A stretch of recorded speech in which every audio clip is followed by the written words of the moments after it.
আমার কাছে যে টাকা আছে আমি তো কইলাম আমি যে ছুটির পিরিয়ডে তারা কিন্তু পারছে না এই পিরিয়ডটা, কারণ আপনি হ্যাঁ আপনি দিয়ে হ্যাঁ না কলকাতা করতেছি আপনি আমি দিয়ে টাকা দিয়ে ক্লিয়ার করতে আমরা যেরকম দেরি হয়েছে এরকম দেরি হইতো না।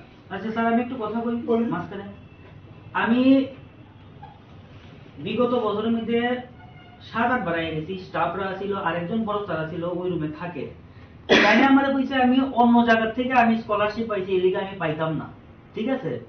তো আমি যে পাইছি আমি বুঝি আমার প্রুফ দিত, আমারে দিতে পারছে না, আমি আমার সফট কপি আমার তো কম্পিউটার থেকে আমি অন্য সংস্থা থেকে আমি স্কলারশিপ পাইছি আমি পাইতাম না, এবং আমার থ্রেট দেওয়া হয়েছে, আমার ভয় দেখানো হয়েছে যে তোমার নামে যদি আমি আরেক জায়গায় পাই আমি কিন্তু থানাতে এফআইআর করবো। আমি বলছি করেন, যদি আমি পাইয়া থাকি তাহলে করেন, আমার কিন্তু স্কলারশিপের এটা শুনেন এটা এই ম্যাটারটা এখানে আলোচনার মধ্যে কেন খেলে গেছে ওই স্যারটারও পাইছি না। আমি কইতেছি এখানে আলোচনা হইল যে আমরা স্কলারশিপ আমরা যে ফান্ড পাইছি এই ফান্ড আমরা ইউটিলাইজ করে আমরা স্টুডেন্টদের দিছি।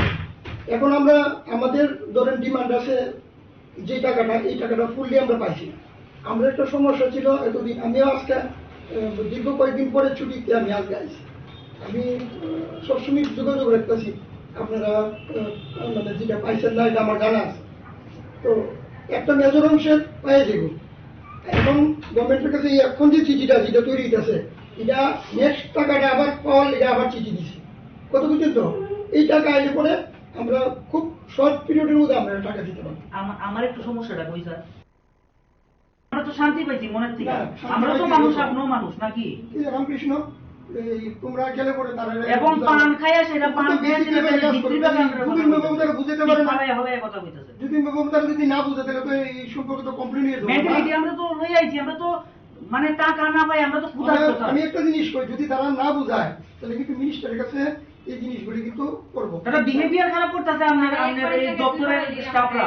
কেন আমরা কি কোনো এখানে আদালতে আইছি যে তারা জেলা শুনতে লাগবে? না ভাই শুনেন, আমি একটা জিনিস বুঝি আমার মত আমি যে চারটা বুঝি আমার অনেক ভাই কি শিক্ষা দিতেছেন দপ্তরের স্টাফরা কোন এটা রামকৃষ্ণ, এবং তাইলে কিন্তু গেছে গা ফোনে আমরা দেখা গেছে গা, তাই না? নাই যে জায়গাটা বুয়া থাকে বড় স্যার কইছে এই রুমে আপনি আছেন, ওই অক্ষণে আপনার লগে আমরা দেখা করতে আইছি। আপনার কাছ থেকে তো শুই না সব স্টুডেন্ট চুপ, ভালো লাগতেছে কথা শুনতে। আমার চুপ করার ব্যাপার না, কইল ম্যাটারটা হইল আমরা সব গরিব সন্তান, আমার যে ফান্ড আছে এই ফান্ড আমি আপনাদেরকে ইউটিলাইজ করে দিয়ে দিছি। এখন আমি আবার ফান্ড চাইতেছি, ফান্ড আগেই চাওয়া আছে কিন্তু ধরেন একটা পার্ট ফান্ড দিছে।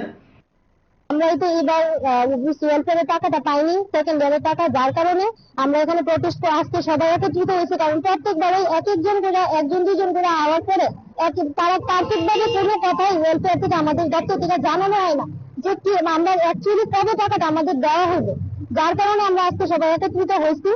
আর কারণ এখানে আসার পরে আমরা যতবারই আই প্রত্যেকবারই একই কথা কয় যে ফান্ডে টাকা নাই, সবার প্রথম কথা ফান্ডে টাকা নাই। অন্য কেউ আইলে কইতেছে যে টাকা ফান্ডে তো নাই, আবার কইতেছে যে কিছুদিনের মধ্যে হয়ে যাবে। আমি গত ডিসেম্বরের 29 তারিখে স্যারের সঙ্গে কথা বলছি, স্যার কইতেছে যে অলরেডি 16,000 স্টুডেন্টের মধ্যে 11,000 স্টুডেন্টের পেমেন্ট হয়ে গেছে, আর 5,000 স্টুডেন্টের বাকি আছে। এটা যে সপ্তাহ আমি আইসি ওই সপ্তাহে কইছে যে 2-3 দিনের মধ্যে পেমেন্ট হয়ে যাবে, আর বাদ বাকি যা থাকবে জানুয়ারিতে কমপ্লিট হয়ে যাবে।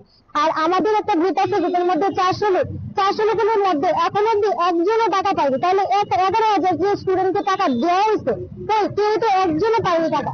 এখন আমার একটাই আবেদন চাই যে আমরা টাকাটা অ্যাকচুয়ালি কবে দেওয়া হবে, আজকে আমাদের একটা পারফেক্ট ডেট দেয়, ঠিক আছে? যেদিন আমরা দিব ওই দিন পরে আসবো। যদি ওই দিন অনুযায়ী আমরা টাকা না দেয় তাহলে আমরা বড়সড় আন্দোলনে মানে আজকেই আমরা যা করবো মানে আজকেই করবো, কারণ আমরা আর সম্ভব না। প্রত্যেকটা দিন এখানে আইনি আমি 4 দিন আছি, প্রত্যেকটা দিন এভাবে হয়রানি হতো, এখানে আইলেই হয়রানি, মানে আজকে কালকে পরশু এভাবে গাড়ি ভাড়া সময় নষ্ট সবকিছু আমরা প্রত্যেকদিন, শুধু আমি একা না এখানে অনেকে প্রত্যেক দিন এভাবে আইতেছে হয়রানি হইতেছে, কিন্তু তারা এক্সাক্ট কোনো ডেট দিতেছে না।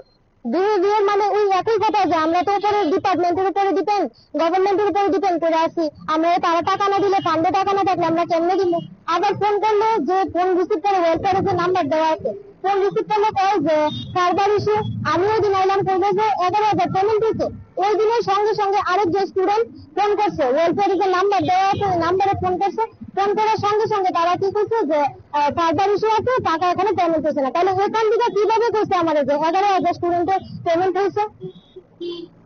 এখন আমরা একটাই আবেদন যে আমরা কবে মানে টাকা দেওয়া হইবে, এক্সাক্ট আমাদের এখান থেকে আসছি আমাদের একটা ডেট দেওয়া হোক যে কত তারিখের মধ্যে পেমেন্ট হইব।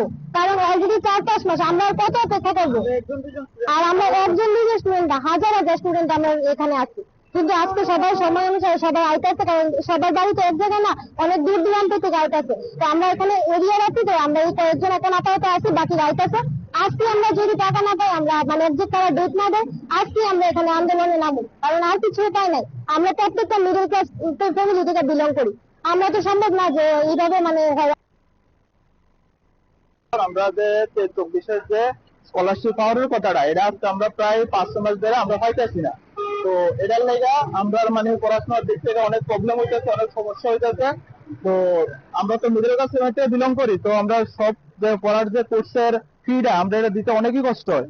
তো ইভেন আমরা এখনো কলেজের ফিটা দিতে পারছি না, কলেজ থেকে আমার প্রেশার আউট হইতেছে যে কিন্তু আমরা মানে কলেজ টাকাটা দিই, তারপরে আমরা টাকাটার লেগে আমরা পড়াশোনার দিকে অনেক প্রেশার আউট হইতেছে, আমরা মেন্টালি অনেক প্রেশার করতেছে। তো আমার বাড়ি হচ্ছে বিলোনিয়াতে, সাউথ থেকে আইতেছি। তো এত দূরের থেকে এখানে আগরতলা মানে গোর্খাবস্থায় এসে ডেলি ডেলি আপ ডাউন করা তো সম্ভব না। আর ইভেন আমরা আইলে এখানে তারা অফিস স্টাফ তারা কিতা কইতাছে টেকনিক্যাল ইস্যু, এরপরে কইতাছে কিতা যে টাকাটা ফান্ড নাই, এটা নাই, সেটা নাই। তো এমন হলে তো আমরা পড়াশোনা দিয়ে করতে পারতাম না। তো আমরা তো লাইফটা তো আমরা দেখতে আমরা পড়াশোনা মিডল ক্লাস থেকে বিলং করতেছি। তো আমরা তো একটা মাত্র আমরা উৎসবিতা যে এমন একটা স্কলারশিপ পাবো, এটা দিয়ে আমরা পড়াশোনা এটা চালাবো, তেমন তো হইতেছে না। আমরা তো প্রায় 500 মাস আমরা এমন হইতেছে, আমরা টাকাটা পাওয়ার জন্য করতেছে অগাস্ট গেল পুরা মানে 2025টাই গেল, আমরা এখন টাকাটা পাইছি না। তো সবকিছু এটা আছে দেশের মধ্যে, সবকিছু চলতে হবে, বাট আমরা তো স্কলারশিপ যে আশাটা নিয়ে পড়াশোনার লাইনে ঢুকছি, এটা তো আমরা পাইতেছি না। আমরা তো মানে গভর্নমেন্টের পিতা সব থেকে বেশি প্রায়োরিটি দিতে হচ্ছে স্টুডেন্টের উপর, কিন্তু আমরা নেক্সট জেনারেশন আমরা দেশের তো এটার লাগে আমরা তো পড়াশোনা যে করবো, এটার লাগে তো আমরা কিন্তু সাপোর্টটা দরকার গভর্নমেন্ট থেকে। তো গভর্নমেন্ট তো কইতাছি যে স্টুডেন্ট আমরা এমন ভাবে করতেছি, বাট আমরা তো সেই সুবিধা পাইতেছি না। তো আমরা ইভেন আইলে তারা এটা সেটা এমন করতেছে, ডেটের উপর ডেট দিতেছে, আমরা কোনো অ্যাড্রেস একটা ডেট দিতেছে না তারা। তো এর লেগে তো আমরা তো অনেক প্রবলেম হচ্ছে। ইভেন আমরা ডেলিভারি যে আইতেছি ওদের গাড়ি ভাড়া খরচ হইতে আছে, তো অনেক প্রবলেম হইতেছে আমরা। ইভেন আমরা আইলে তার আমরা থ্রেটস দিতেছে কিন্তু আমরা উপর কেস করবো, এটা করবো সেটা করবো। আমরা তো স্টুডেন্ট, আমরা ওই থ্রেটস গুলো দেওয়া ঠিক হয়েছে। আমরা তো আমরা প্রাপ্য যেগুলো টাকা দেওয়ার কথা, এগুলো আমরা দাবিটা করতে এসেছি, যেটা তো আমরা প্রাপ্য টাকা আজকে 6-7 মাস ধরে টাকাগুলো আমরা পাচ্ছি না। তো এই জন্য আমরা নিজের যে প্রাপ্য টাকাগুলো এটার জন্য প্রোটেস্ট করলে কি কেস হতে হবে? এটা তো ঠিক না। তো আমরা সরকারের কাছে গভর্নমেন্ট এটা একটু দাবি যে আমাদের টাকাটা অতি সত্তর মানে অনেক তাড়াতাড়ি আইসি আগরতলা ওবিসি ওয়েলফেয়ারে, এখানে বিভিন্ন জায়গার ভাই বোনেরা আছে, আমি কয়েকটি চাইছি। তো আমরা বিএড বা ডিএলএড বা যে কোনো কিছু আমরা কোর্স করতে গিয়েছি, আমরা একটা সরকারি সুযোগ সুবিধা পাই, যেটা ওবিসি ওয়েলফেয়ার থেকে আমরা স্কলারশিপ পাই। তো পাইতে গিয়ে দেখা গেছে আমরা ঠিকঠাক ভাবে সবকিছু ফর্ম ফিল আপ করার পরেও বিগত 23-24 তারপরে 24-25 এই ইয়ারগুলিতে আমরা কোনো স্কলারশিপ পাইতেছি না। তো না পাওয়াতে আমরা যখন ওবিসি ওয়েলফেয়ারে আমরা যোগাযোগ করি, অফিসার থেকে ধৈরা কর্মরত স্টাফরা থেকে ধৈরা তারা আমরা যদি আমাদের কথাগুলো কইতে গেলে তারপরে তারা আমাদের কি করতেছে, আমরা তারা পাত্তা দিতেছে না। আমরা কইতেছে আমরা অন্য জায়গা থেকে স্কলারশিপ পাইছি, নাহলে কেউ ফার্স্ট ইয়ারের স্কলারশিপ পাইতেছে না। কেউ যদি একলা আইতেছে রুমের ভিতরে ঢুকলে পরে একজন করে আয়ো, সবাই দিত না। তো একলা গেলে পরে আমরা একলা কথা বললে পরে তারা কয়েকজন স্টাফ মিললা মানে আমাদের একদম হয়রানি করে দেয়, ভয় দেখায়, তারা আমাদের ধমকি দেখায়। আমরা বিভিন্ন কথা কয় যে তুমি আরেক জায়গা থেকে স্কলারশিপ পাইছো, তোমার নামে কেস করবো, এফআইআর করবো থানায়। তো আমরা যদি কই অন্য জায়গা থেকে স্কলারশিপ পাইছি তাহলে আমাদের সফট কপি দেন, কিন্তু তারা দিতে রাজি না। যেখান থেকে পাইছো তোমরা ওইখান থেকে আনো, ওইখান থেকে আমরা কইতে জানেন। এরপরে বিভিন্ন কথা একথা একলা আইলে পরে একদম অফিসার স্টাফরা কথা আমরা লোকে না বললে পরে তারা আমাদের পাত্তা দেয় না এবং ব্যবহার খুব খারাপ করে, খুব খারাপ। মানে আমাদের সাধারণ মানুষ তারা আমাদের একদম চোখে কোনো লাগেই না। তারপরে আমাদের মাননীয় মুখ্যমন্ত্রী, যে বর্তমান গভর্নমেন্টের মুখ্যমন্ত্রী মাননীয় ডক্টর মানিক সাহা মহোদয়, উনি তো প্রত্যেকটা ভাষণের মধ্যে কইতাছে যে টাকা আইতাছে, দপ্তরে টাকা ঢুকতেছে, তো আমরা কেল্লিকে পাইতাছি না। যদি আমরা স্টুডেন্টরা যদি ওবিসি ওয়েলফেয়ারে আই, আজকে না কালকে না পরশু, সামনের মাসে ঢুকবো, এরকম করে করে আমরা ঘুরে ঘুরে দিতেছে। কোন কলেজের অমুক কলেজের তো ওখানে ঢুকছে না, কিন্তু আমরা তো যেটা জানতেছি যে টাকা ঢুকতেছে, গভর্নমেন্ট তো কইতাছে ঢুকতেছে। তারপরে যে গুগলের মধ্যে যে ওবিসি ওয়েলফেয়ারের যে মেইন বড় স্যার আছে, উনি যে জিমেইল আইডি বা ফোন নাম্বার এটি দেওয়া আছে, এটিও ভুল, এটির মধ্যে ফোন করলে ঢুকে না, এই আর কি। তো আমরা এখানে চাই যে আমরা প্রাপ্য টাকাটা, ওবিসি ওয়েলফেয়ারের প্রাপ্য টাকাটা স্কলারশিপের, এটা যেন আমাদের তাড়াতাড়ি ফিরে যায়। নাইলে আমরা যে গরিব ঘরের স্টুডেন্টরা আছি, এত টাকা দিয়ে সেটা খরচা করে সেটা আমাদের পক্ষে কোনো কোর্স করা একদমই সম্ভব না। নাইলে আমরা এই টাকাটা আমরা না পাই, তাহলে আমরা মাঝ পথে পড়াশোনা খাইয়ে দিতে লাগবো। এই হচ্ছে আপনাদের কাছে, মিডিয়ার কাছে আমরা আবেদন। তো SC/ST স্টুডেন্টরা বিগত বছরে তারা স্কলারশিপ পাওয়া লাইছে, এখনো সেপ্টেম্বরের অক্টোবরের পাওয়া লাইছে, তো আমরা এখনো ওবিসিরা পাইছি না। যদি না পাই আমরা কি করব? তো তারা আমরা আজকে একটা শিওর আমরা একটা ডেট ওবিসি ওয়েলফেয়ারের থেকে যে কবে দিব আমরা স্কলারশিপ, নাইলে আমরা রাস্তায় নামতে বাধ্য হয়ে বড় সড়ো আন্দোলনে আমরা যাইতে বাধ্য হই।